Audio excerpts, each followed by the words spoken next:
Twilly-dee, twilly-dilly-dee, twilly-dilly-dee, twilly-dilly-dee, tweet, tweet, tweet, tweet. She talks to the people all night long, chatting and a-gabbing and a-singing her song. All the divas down on Rainbow Street love to hear Toni go tweet, tweet, tweet. Talking Toni, Tweet, tweet, talking Toni. tweet, twilly-dee, Oh, talking Toni, gonna talk tonight.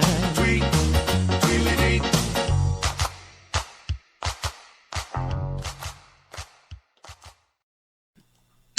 Hello, everyone. Welcome to another episode of Talking Toni. I'm Toni Holmperm, the singing diva of Long Island. This is my show on Strong Island Television, where I get to speak to some of the most fabulous people around the world. And joining me today is YouTube personality, transgender activist, and now a future novelist, Nathaniel Wayne, from their YouTube channel, Council of Geeks. Hey, everybody. Welcome, Nathaniel. Thank you so much for joining me today. I'm very excited to have you. It was a few weeks ago, I had one of your good friends, Jesse Gender, on as my guest, and I absolutely adore Jessie. I love her channel. I love your channel. I think that, the things that you talk about are just wonderful. Oh, and I almost forgot. I have to wish you a happy Spirit Day. I don't know if you're aware that today is Spirit Day. It's the annual LGBTQ Awareness Day, observed on the third Thursday in October every year. So it's a means of speaking out against LGBTQ bullying and standing with LGBTQ youth. So I should have known that, but I didn't. But I thank you very much. For all the many things that I am, suffering from ADD is one of them. So keeping track of a calendar never will be something I'm good at. I have to put everything in my phone. Otherwise, I will remember nothing. So every morning I have to wake up and like, oh, what do I have to do today? Because otherwise I don't remember. Literally, about 10 seconds before we went live, my phone just went off and alerted me that I need to remember to change my estrogen patch. So, see, there you go. It's always something, but we lead very busy lives. I think everybody, even in the midst of this pandemic, life still goes on, and there's still things that we have to take care of. Now, as I was saying, your YouTube channel, well, one of your YouTube channels, we're going to discuss both, but I really want to first talk about your main YouTube channel, which is Council of Geeks. And I'm going to, we had Coming Out Day, National Coming Out Day, but I feel that I also need to come out to you, Nathaniel. I am a geek. I freely admit it. I am a geek. I never would have guessed with that outfit. Like, you caught me completely off guard. I'm shocked, honestly. But yes, I am a geek. I love geeks, and everything related to geekdom. I live for it.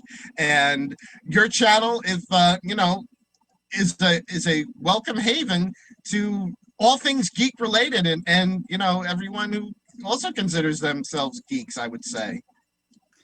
Thank you. I've been working on that channel for an embarrassingly long time because I had the 9th year anniversary of starting that channel last month. Wow. Yeah, and you have over 45,000 subscribers on your YouTube channel. That is impressive. It took a while getting there, but yeah, I'm really proud of what I built, and I don't want to be that, like, tooting my own horn. Like, I'm proud of what I put out, but you worked hard to do it. You should toot your own horn. I did, but I take an awful lot of pride in the community that I have. There's a lot of people and a lot of comments that I get, that say something to the effect of, I feel a lot more welcome in this comment section than I do in others that talk about similar topics, and I'm really proud of that. Well, you should be. You should be. One of the things that I felt when I started watching your channel that, we had in common, like, I found out that you used to do drag. We're both sort of, gender nonconformists, although my gender nonconformity is different than yours, but it's still there, both geeks, we're both parents as well. So I felt, quite a lot of kinship with you, but also, your channel, as you say, you're celebrating your 9th year now. Yeah. And you know what? It always happens. Of course, if it's gonna happen, it's when you're doing a show. Yeah, of course. No, I had a bit of pepper that apparently was caught behind a tooth and now has come up and stuck in my throat. So now I'm gonna sound terrible for about a minute. I'll be fine. It's fine. It's fine. Now, I wanted to ask you about. Do you have any idea how many videos you have on your channel? Because it's a lot. It's a lot of videos. It's in the neighborhood of 1,200. Wow. There was a period of about 9 months, a little over a year ago, where I was actually doing a video a day. Wow, that's a lot. I don't know why, other than just like I thought, well, let me see if I can do it, and I did for a while. But then I'm like, I can't keep doing this. Yeah, it's a lot. It's a lot. I have to thank you. From my, promoting you being on the show, I actually had one person like subscribed to my channel and said, I saw that, because they came from your channel. So I was like, I was over the moon. I actually just reached a minor milestone. I finally went over 100 subscribers on my channel. I'm like, I'm sure for you, you would have to think back way back. Look, here's the thing. It took me 5 years to break 1,000 subscribers. Wow. So 100 is nothing to sneeze at. I mean, when I did it, I was over the moon. I mean, I have to tell you, I was quite like pleased with myself. I never thought I would get to 100. And when I see like, people like you that you have over 45,000, it boggles my mind. I'm just like, I'll never get to that point. And and it's fine if I don't. If I never get anywhere close to that, it's fine. I'll be okay. But I still, can just, live vicariously through you and, enjoy your videos. So that's fine with me. Now, let me ask you, Council of Geeks. For the people who don't know, what is a geek?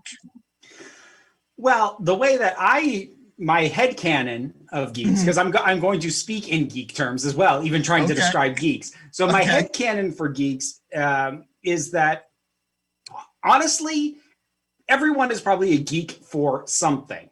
Being a geek means having an interest, a very deep and invested interest in something that has no actual direct impact on your day-to-day life. Now, that could honestly be anything. I would go so far as to call sports fans geeks and car enthusiasts geeks. They don't like that label though. Geek media and sort of as a marketing term generally refers more to your sci-fi and fantasy elements. So Star Trek, Star Wars, Doctor Who, Lord of the Rings, Dungeons and Dragons, all that sort of stuff. And on your channel, I've noticed that you talk about and review so many various things, sci-fi novels, comic books, superheroes, Disney, anime, video games. I mean, you run the whole gamut. You really do. I mean, a lot of that, I honestly, and I joked about it earlier, I will chalk that up to the ADD. Like, it's really hard for me to, I mean, I talk about Doctor Who more than I talk about anything else because I have a deep interest in that. But like, I couldn't ever truly dedicate the channel to nothing but that. Like, no, I got to talk about other stuff because my brain is going a bunch of other places. Although in some of the cases, some of the varieties actually thanks to my Patreon supporters because, they have the ability to commission me to review specific things. And most of the commissions have been for things that I didn't know about and probably never would have touched otherwise. So if you ever come across something on the channel that's like, huh, that seems really out of place, there's a good chance that I was commissioned to review it.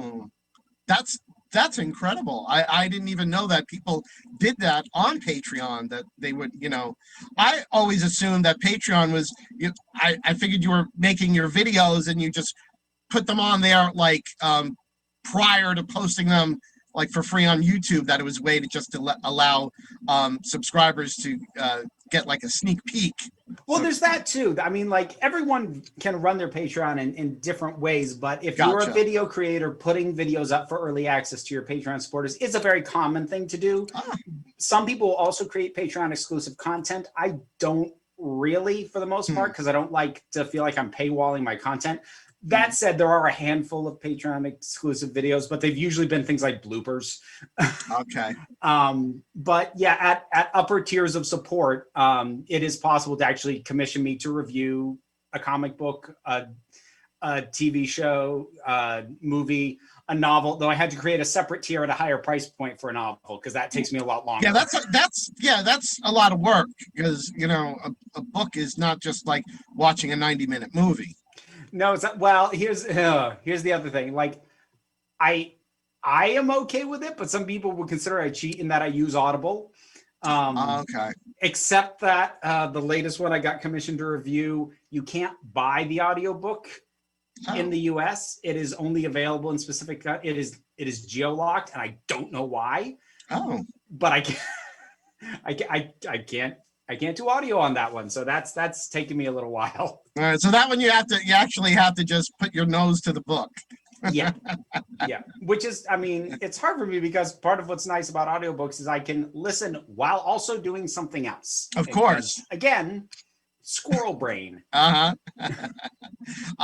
know the feeling. I mean, I'm probably somewhat ADD, to a minor degree myself. I mean, it just, I can't tell you many times. It's like when I know something has to be done, and I cannot sleep, I can't rest until I complete it. And so, See, with me, it's more it's more juggling a ton of things, and long-term projects are hard for me because my brain gets a little hit of satisfaction by completing by a sense of completion.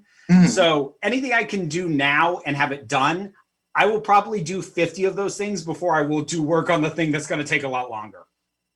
I can sympathize with that. Really, I can.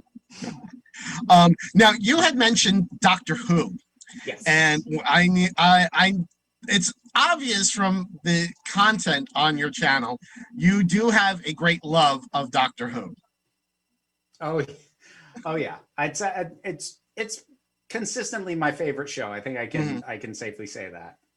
And when did you develop this appreciation for Doctor Who? How did that begin? See, I'm curious if you actually, because I've told this story before, but I love telling this story, so I'm happy to. So Doctor Who was something I had a very vague awareness of just through osmosis because, when I was growing up, PBS would rerun episodes from the old series of Doctor Who. And I had a friend who watched it, but I caught a little bit of a Fifth Doctor, Peter Davison thing. And I'm like, I don't get this. Largely just because I'd grown up on the Star Wars movies. I wasn't acclimated to the production value of something like classic era Doctor Who. So what got me into it was my daughter's mother, when she and I were on our honeymoon, we went to London. And we went to London for a week, which I think is the perfect amount of time to spend in a city like that because it's enough time to hit all of the touristy stuff you're supposed to do. Right. But also have time for stuff you just want to do and also have some downtime. So you're not just rushing from thing to thing. Right. And so we had a point of downtime and we're just in the hotel room. She decides to take a bath and I start flipping through the channels. And I stopped on what I would later discover is an alien species called an ood, which is this bald thing with a sort of tentacle mouth thing. And I stopped on it for the geekiest reason in the world, which is my brain immediately went, that looks kind of like a mind flayer from Dungeons and Dragons. So I stopped and I caught about the last 2/3 of an episode called The Satan Pit, which is the second half of a two-parter. And that was with David Tennant, the 10th Doctor. And it was a very specific moment. There's a moment where he's being lowered down into the titular pit, and it's just blackness beneath him. And they run out of cable to lower him down on. He's just looking down at the darkness, and he goes, could be miles to go yet, or it could be 30 feet. I could survive 30 feet. And the instant he said that, I'm like, as soon as I get back home, I have got to get into this thing. So as soon as we were back in the States, I through Netflix, and like when I say through Netflix, I mean like the mail version where they would mail. Yes, you I remember that. The DVDs. Yes, I remember Yeah. that. Yes. So through that, I caught up in the first 3 series of the modern era, the current era of Doctor Who, and started watching as it aired with series 4, which was David Tennant's last run before. Well, he had the specials after that, but it was his last full series of the show. So, and I've been watching it as it aired ever since. And I have gone back and I have been able to now appreciate the classic stuff that I completely brushed off as a kid.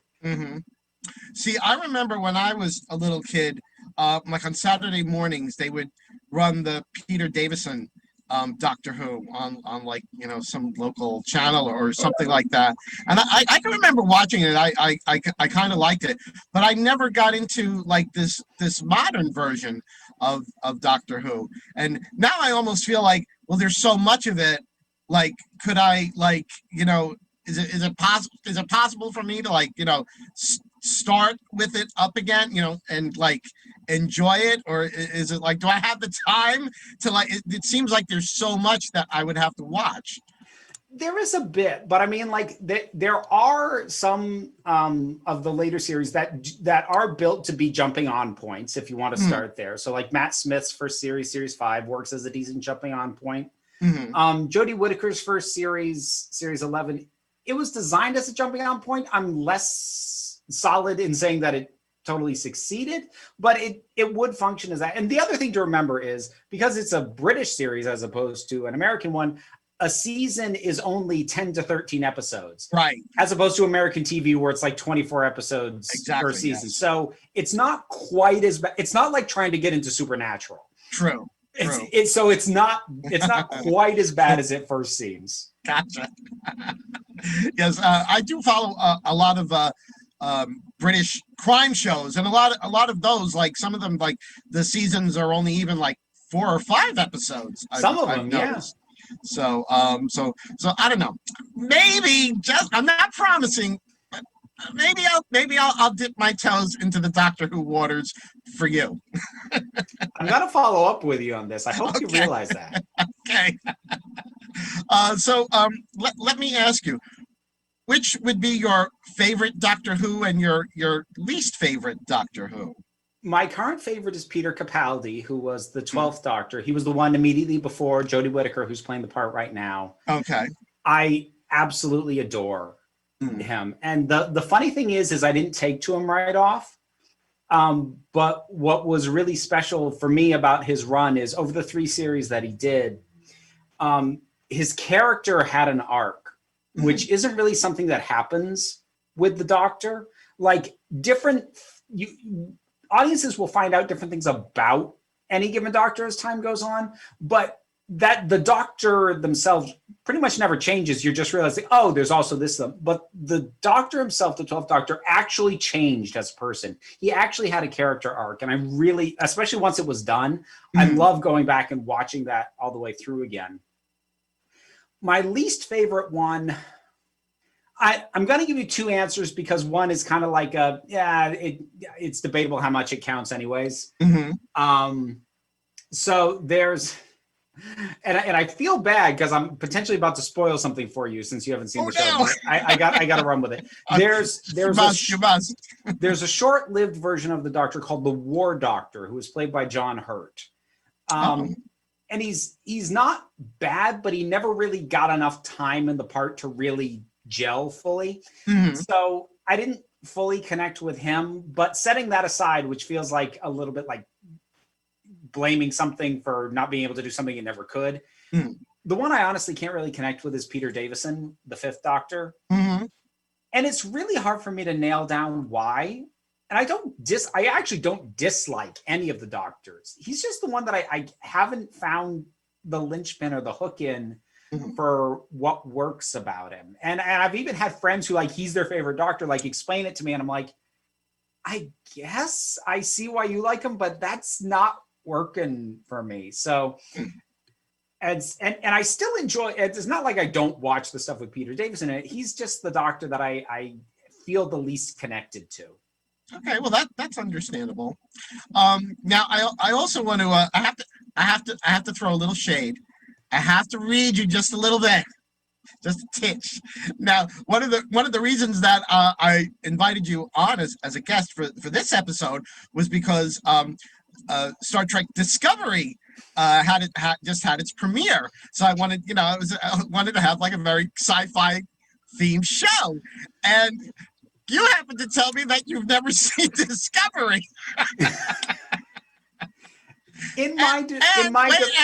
Does Jessie Gender know this? Because she knows. Okay. She knows. Okay. In my defense, okay, I don't have CBS All Access, which is the streaming service that it's on, and I like Star Trek. I don't like it enough to shell out for a service that I have otherwise no interest in. Mm-hmm. Well, actually, I had not seen Discovery until CBS Access did they had their free sign up thing around April. And so I signed up for free, and I just binged. Well, I did it really just so I could watch Picard. And of course I went to Picard like that because I think there was only 13 episodes. And then I was like, well, I never watched Discovery. Maybe I should, try it. And I started watching it, and then I was hooked. And I went through 2 seasons, in just a couple days. I've heard enough interesting things about that. I would honestly like to see it so that I could have an opinion on it. It seems like a really potentially very interesting take on what they're doing, but no, I haven't. And one of the very interesting things, I think I had mentioned it to you, is in this 3rd season they're going to have 2 gender non-conforming characters joining the crew, which I think is great. One of the great things about the show is its diversity. The lead character is a woman of color.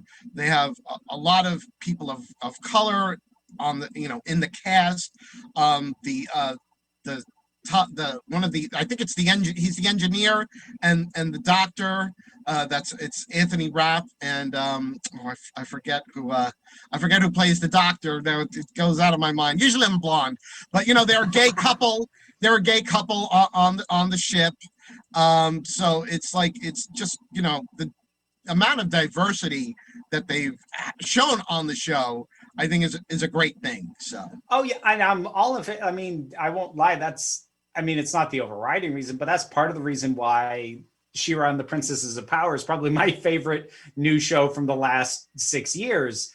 Was in large part for the diversity. So I'll always celebrate that, at least in principle. Once I actually get around to watching it and see how the diversity is handled, I may then choose to judge it. Which is your right. Absolutely, you're right. One of the things that I do have to, it's not really a spoiler, but on the premiere, the main character, Michael Burnham, she made it through a wormhole in this, this self-contained rocket suit.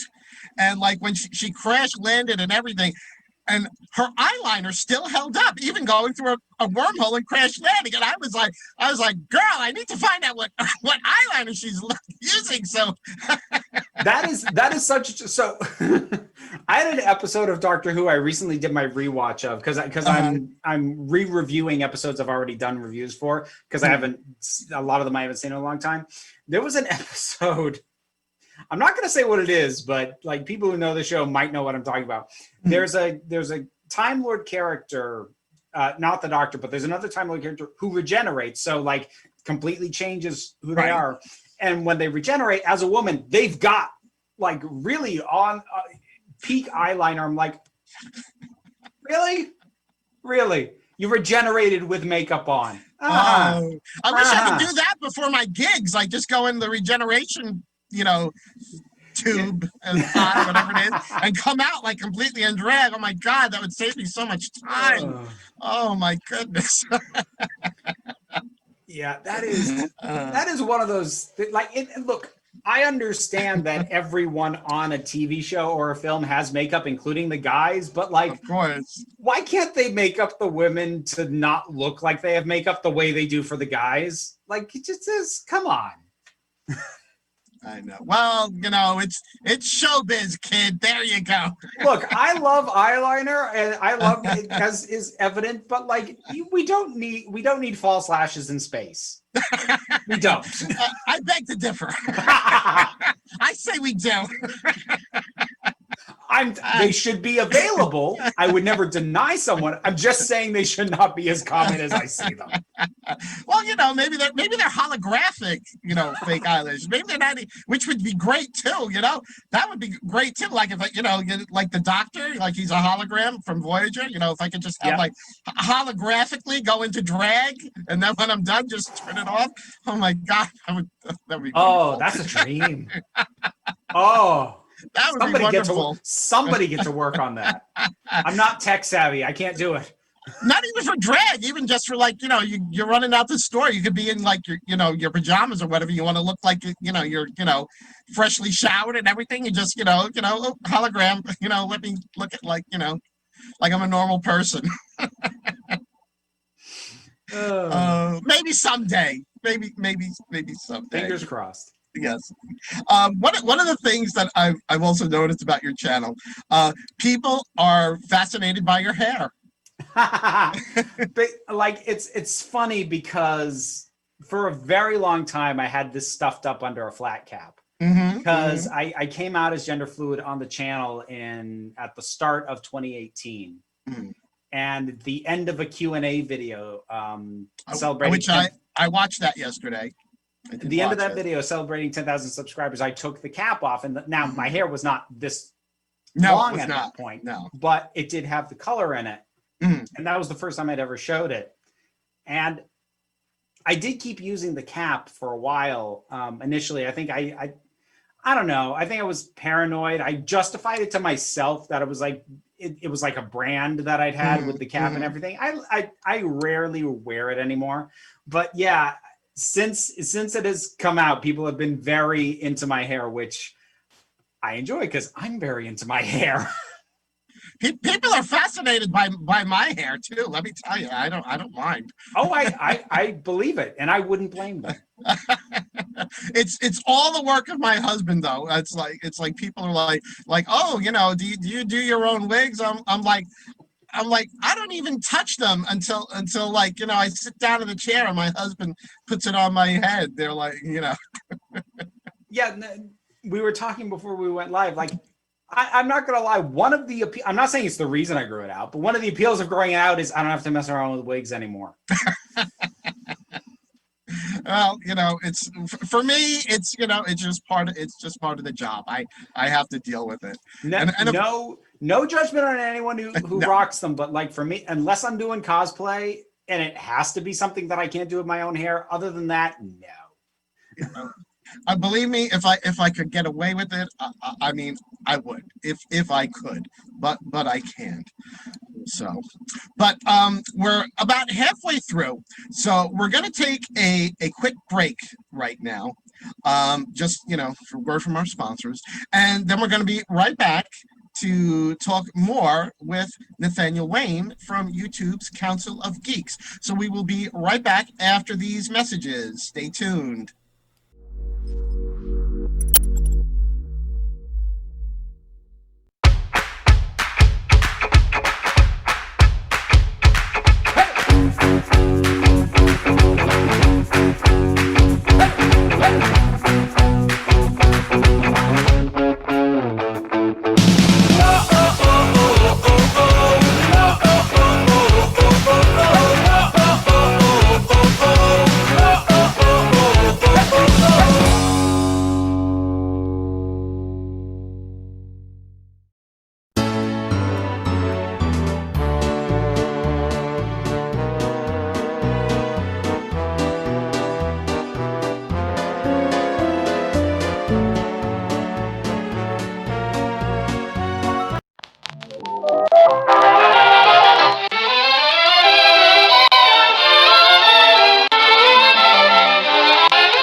And welcome back to Talking Tony. I'm Tony Holmperm, and joining me today from YouTube's Council of Geeks is Nathaniel Wayne. Thank you for sticking around, Nathaniel. I thought about bailing and leaving you hanging just to see what you would do to try and cover for it, but no, I'll stay. Well, we're both very Star Trek, so you could have teleported out if you really wanted. But thank you for not. Now, we discussed some things about your Council of Geeks channel, and as I said, that is one of your channels on YouTube. You do have another channel on YouTube, which you've been very open about, which is your Vera Wild channel. And Vera Wild is well, how would you describe Vera Wild? Well, Vera Wild, what the channel is at this point, it is largely vlog format with me talking about my thoughts and experiences as I go through my own gender journey, which is a very ongoing thing. When the channel started out, it was initially a place to put, well, at first some performance videos, although I didn't keep doing that for very long. I watched those. And then later I started doing cross-dressing advice videos because, well, cross-dresser was how I identified for a long time. Right. And I did a fairly long-running series of videos basically going over what I'd learned mostly through trial and error over time, just kind of on the basis of, maybe I could save some other people from having to learn trial and error on some of this stuff. Absolutely. Before anyone goes to check out, like none of it is serious makeup tutorials because my makeup is very basic, but it was then that, and then later eventually just sort of, I started what I called the gender fluid vlogs, which is me just sort of talking through and sometimes just processing stuff that's going on or new changes that have come about in my life. And I also occasionally do product reviews. I'll actually have another one of those going up later this month. That's interesting. Yes. I watched that video that you were talking about when you hit 10,000 subscribers, and you basically, you did come out, in your own way as being gender fluid, and it was almost like, I was just like, I'm watching it and I'm just like so rooting for you, and I'm like, yes, do it. And it was just, it just made me feel so good. And I think it's wonderful when, people like you, like Jesse Gender, they just share their stories about who they really are with everyone. But I have to ask, I sort of could feel you were a little scared. Oh, I was terrified. I was see, here's the thing with that video on Council of Geeks when I came out, because part of the reason for my coming out at the time I did was logistical, because when Council of Geeks hit 10,000 subscribers, that's how many I had at the time on Vera Wild, because I'd actually been doing Vera Wild longer. Now at this point, Council of Geek has far outpaced Vera Wild, partly just because Council of Geeks gets more frequent updates. Right. But once Council of Geeks had as many subscribers and I realized it was going to have more, I was very paranoid that people were going to find the Vera Wild channel. Not that I was ashamed of it, right, but if it got exposed by somebody else before I talked about it, then it would still look like I was ashamed of it. Of course. So there was a push for that reason to address it in that video. And what I did, I edited that video, I uploaded it, and then I went to bed. Normally, when a video goes live, I either do it in the morning, or if I'm doing it as a premiere, which I do with my Saturdays videos, it's noon, in my time zone, Eastern time. But this one I uploaded at like 11 o'clock at night, and I went to bed because I knew otherwise I was going to sit there and just stare at the comments, waiting to see what the reaction was. And that wouldn't have been healthy for me. No. But what I was expecting to wake up to like a drop of anywhere from 50 to 500 subscribers and a ton of downvotes and a bunch of nasty comments. None of which happened, which helped a lot. It was very affirming to, like, about the most negative reaction anybody gave was like, huh, I wouldn't have thought that about you. Oh, okay. Like indifference. Indifference was about the worst that I got. I'm like, I'm okay with indifference. I can work with that. Sure. But it was scary. Yeah, I will bet.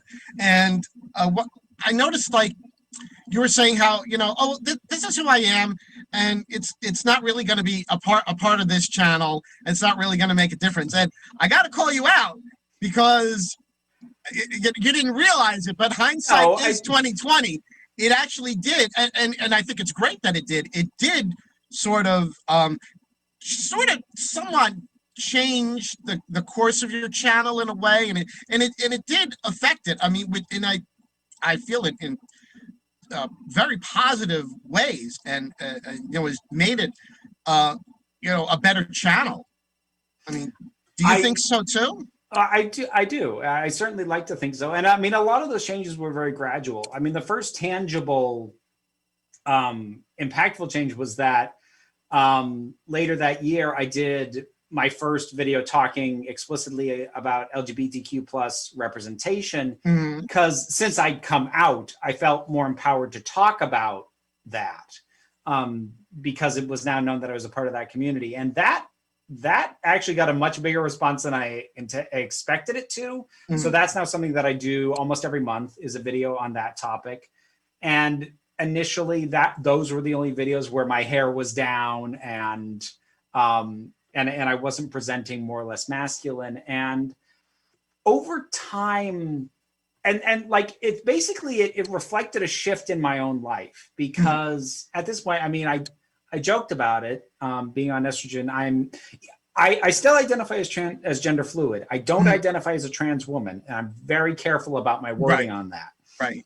But I am at this point on a hormone regimen, and I'm not going to say that I never have masculine days anymore, but they have become increasingly scarce and with long stretches in between. But for a while, I was still kind of holding on to a more masculine presentation, probably more than made sense. And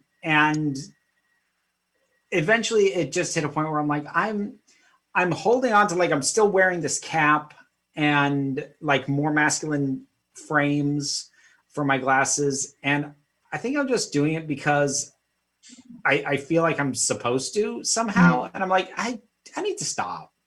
Like if I honestly feel like wearing it, I will, but like I shouldn't wear it because I feel like I'm supposed to anymore.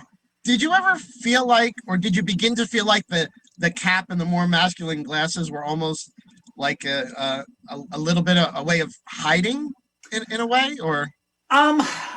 Yes and no. I mean, obviously I was out, so it's not like people couldn't find out, but it was a way of sort of still hedging my bets that if I wasn't talking about an explicitly queer topic, maybe I shouldn't give away the fact that I'm queer because I'll turn off new viewers. And that was usually after the very supportive response to my coming out, I wasn't worried about losing the subscribers I had. I was worried about kneecapping further growth for the channel. But eventually it just hit a point of where whatever I'm gaining by still presenting more masculine, it's not worth it anymore. Right. Yes. Well, I think that what you've done, it just allowing us to see the more authentic, the more real you. I think it just creates better content that, however you choose to present, is like, I think it just feels more authentic, and there's, you can't beat authenticity.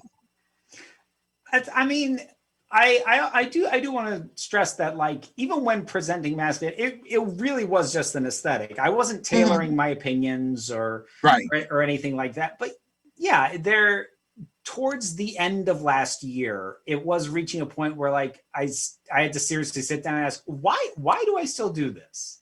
Like, why do I still look like this? And like best case scenario was there were some days I'm like, well, I didn't want to deal with my hair, so I stuffed it under the cap. And I'm like, Sure. that's fair. But short Yeah. of that, there were still days that you put that cap on. Why? Mhm. And just sort of realizing that, whatever the answer is, it's not enough. Hmm. Hmm. Yeah. Well, I mean, you've sort of brought us all along on your journey, and I think you've even described, it's like some of your steps have been, a little more tentative, and some have been a bit bolder. But everybody has the right to take that journey at their own pace. They are, and like that's the sort of stuff that I tend to talk a little bit more about on the Vera Wild channel, which is much more. I mean, if you watch Council of Geeks, you can see the effects of my gender journey. For me to actually talk about what that's like, that's more on the Vera Wild channel. Right. But like journey is very important because for me especially, like I don't know what the end game of this is, or if there is one. I may very well be done. Mm-hmm. What you see now may be where I just stay and be happy with. But I honestly don't know, and I haven't known, and I'm just sort of feeling my way through everything. And for me, and I say this in absolute comfort. For me, this has been incredibly gradual. This has been the scenic route. I'm not someone who like has felt in their core, something's wrong and I need to fix it. This has been a slow, meandering, just finding something that feels just that little bit more right for who I am now. And also acknowledging the fact that who I am actually keeps changing. So it's not even like it's a slow journey to find out who I am. It's like, no, I find out who I am, but then who I am changes a little bit again. And now I have to go find that. And I honestly take a lot of joy in that. I know a lot of people aren't comfortable with uncertainty, especially about themselves. I kind of find an odd kind of zen in it. Just being like, I can comfortably say I know who I am today. I don't know who I might be tomorrow, but you know what? It'll be fun to find out. Absolutely. I think that is a great attitude to have. And I wish more people in the world would have that attitude. I think it would be a much nicer place if everything was always like, oh, well, you have to be either, this or that. You have to either be A or B. It's either black or white. It's like, no, it's like, it's a rainbow. It's a spectrum. And like, wherever you fall on it is fine. It's funny. Even back when I still identified as a cis male, which is like, that's a funny thing for me to say now. But even back then, I used to tell people, look, you find a line and I will find it. Show me a line, I'll find a way to straddle it.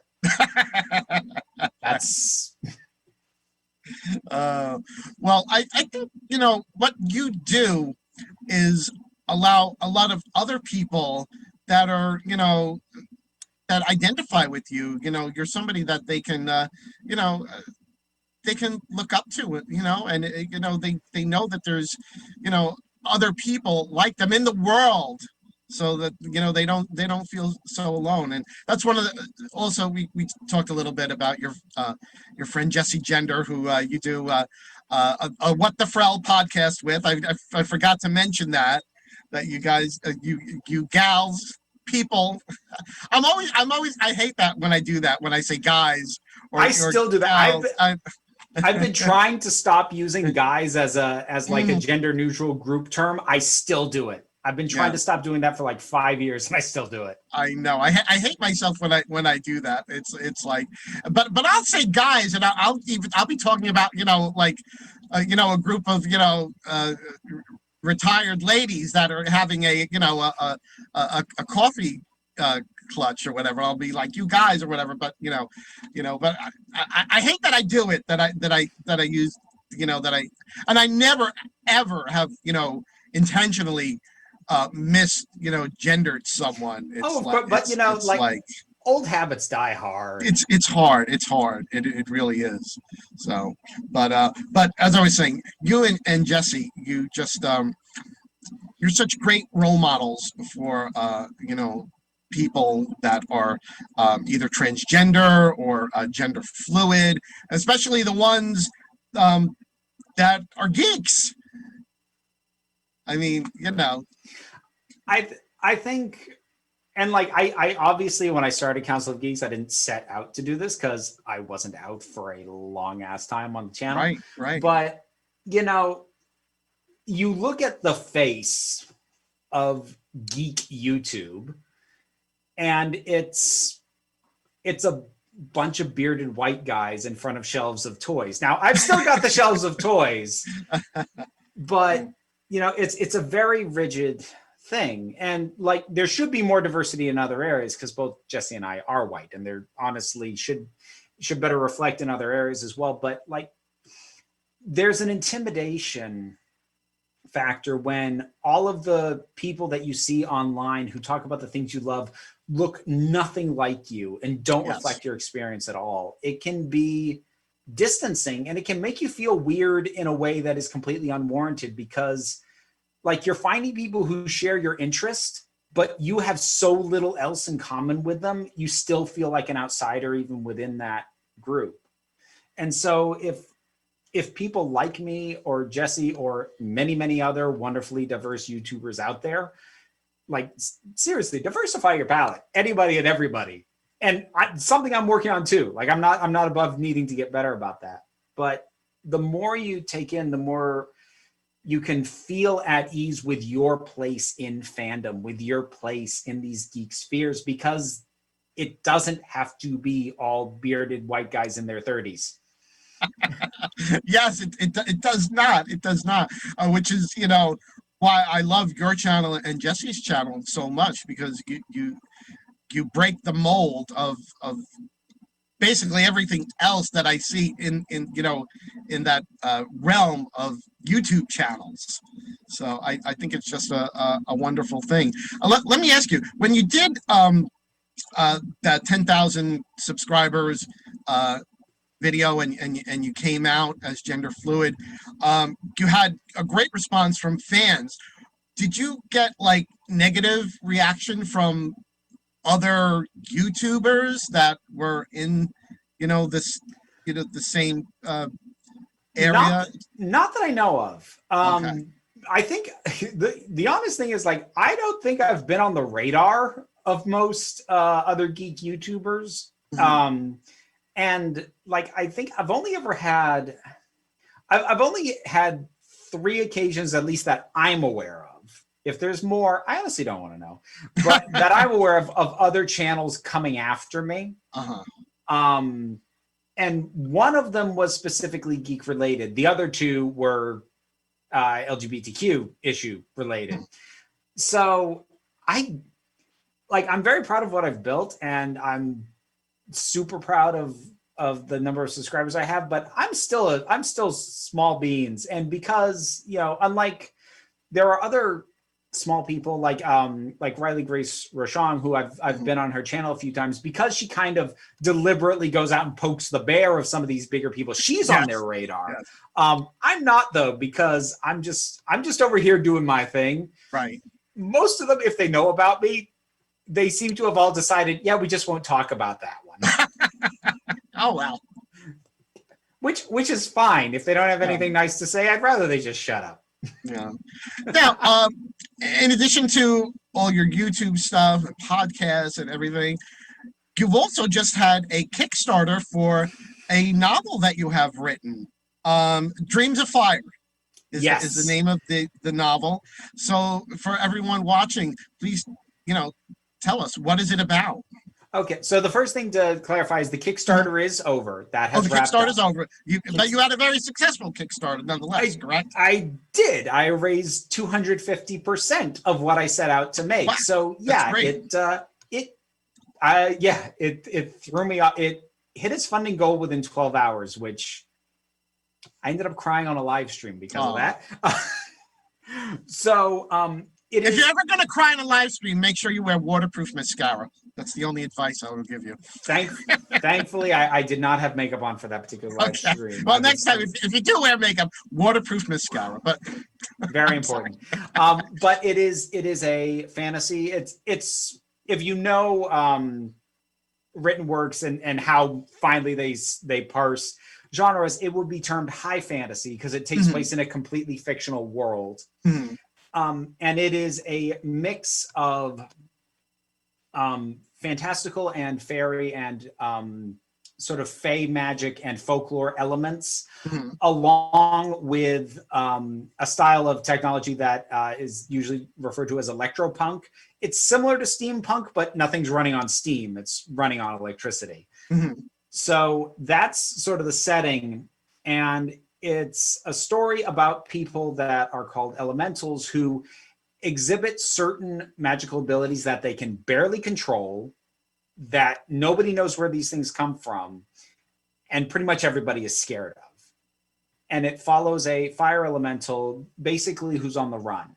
And the whole angle at which I came at this thing is something that I love and do not find often enough. So it's one of those cases of write what you wish you could read more. It's what I think of as small stories in a big world, because I obviously put a lot of time and effort into creating this world and the creatures in it and figuring out how the magic works and the society and the cities and how everything works. But so often, whenever you read a fantasy book that has everything that like that worked out, it's always about the kings and the prophecy and the Dark Lord who's coming to. I'm like, oh, for God's sake! I read that book. Everybody's read that. Everybody's written that book. That's kind of the thing. Like, what's it like just to live here, just to be here, not to reshape this world, not to be the most important person in it, but just to be here. In my mind, my go-to example for small stories in a big world is the original Blade Runner.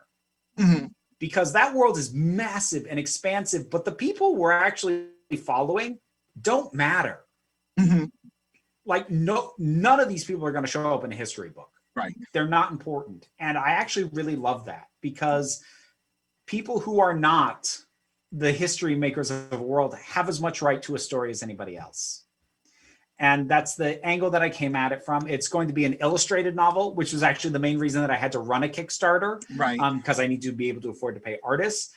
Don't ask me why I got the idea stuck in my head of having it be an illustrated novel, but it got stuck in there and it wouldn't let go. So that's what I'm working on now. But I think you can still follow the Kickstarter, which is where things I'll probably have the most updates for things like when it might be available for pre-order down the line or things like that. Probably not until early next year at the pace things are currently going. But it's something I've been working an embarrassingly long time on. So it's... How long? 18 years. Wow, that's a long time. Yeah. Like, I want to be like, I haven't been actively writing it for 18 years, but 18 years was how long ago I had the initial idea that the whole thing came from. So yeah, it's one of those things that's like, I need to get this done and dusted so that this monkey's off my back and I can devote the brain space that I've had permanently dedicated to this thing, assign it to something else for a little while. Now, is the actual text, is that completely done? I'm in the middle of what is more or less the final edit. I have an editor. She's done her pass at it, and I'm working on a revision based off her editing notes. After that's done, I got to put it back into, I used the wrong pronoun, sorry, they. I need to put it back into their hands. I'm so sorry, Teresa. I apologize. I put it back into their hands, and they will do one more editing pass on any new material I've written in there, and then it should be done with that part. There are so many parts. Like, it's my first novel. It's not my first book, because I released a book a couple of years ago called Skirting Gender, which was about it was about cross-dressing, because I was still I was pulling from most of my cross-dressing advice videos for the bulk of that book. But so I've been through the process of self-publishing a book before, but never a novel, never fiction in this way. And the illustrations, you have an artist or artists, or I have multiple. And I have some illustrations done. Again, if you go to the Kickstarter, you can see some of them in the pitch video. I have to unfortunately keep a lot of them under wraps because most of them would qualify as spoilers. But yes, I'm in the process of, because even after the Kickstarter closes, it's a couple weeks before the funds actually get transferred to me. So once I have them in hand, I can commission the remainder of the illustrations I still need.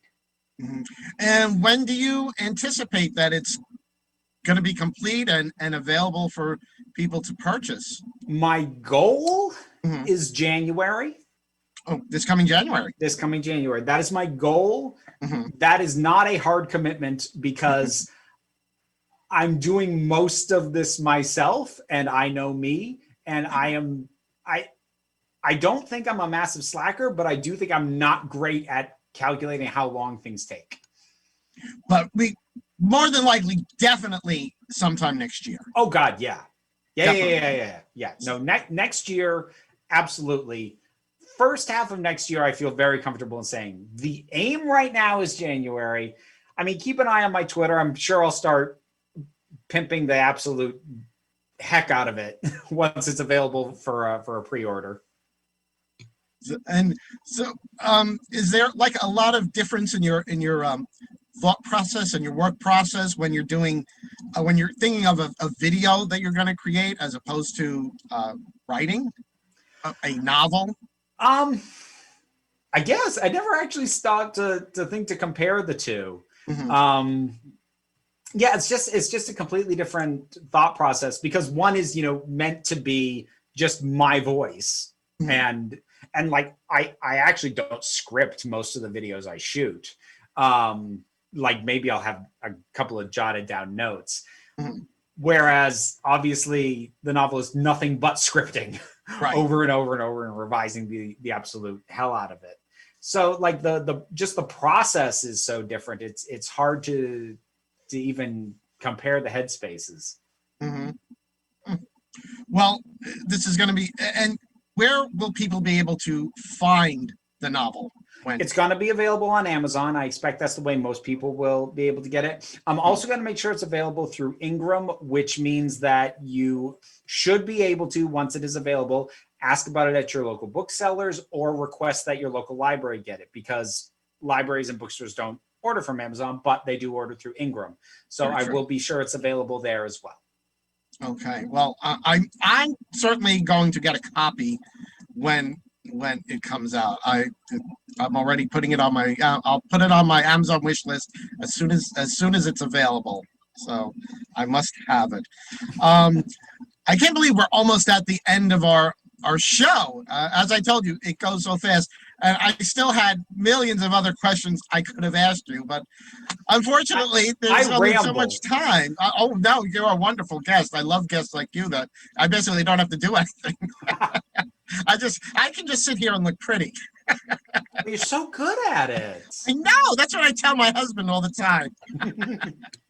Oh, but Nathaniel, where can people find you on social media? If you search for either Council of Geeks or Vera Wild, Wild is spelled W-Y-L-D-E because I had to do it super pretentious like. Search for either of those and you will find my stuff. Main places to find it are going to be YouTube. I'm on Twitter under both handles. I'm on Instagram under both handles. I'm on TikTok under Vera Wild. If you search either one of those, you will come up with most of my stuff, and most of it's interconnected. So if you find one, it'll have links to the other. I try and do the social media thing well. I think I do like about 40% as well as I should, but it's hard. It's hard. Search either of those, you'll find my stuff.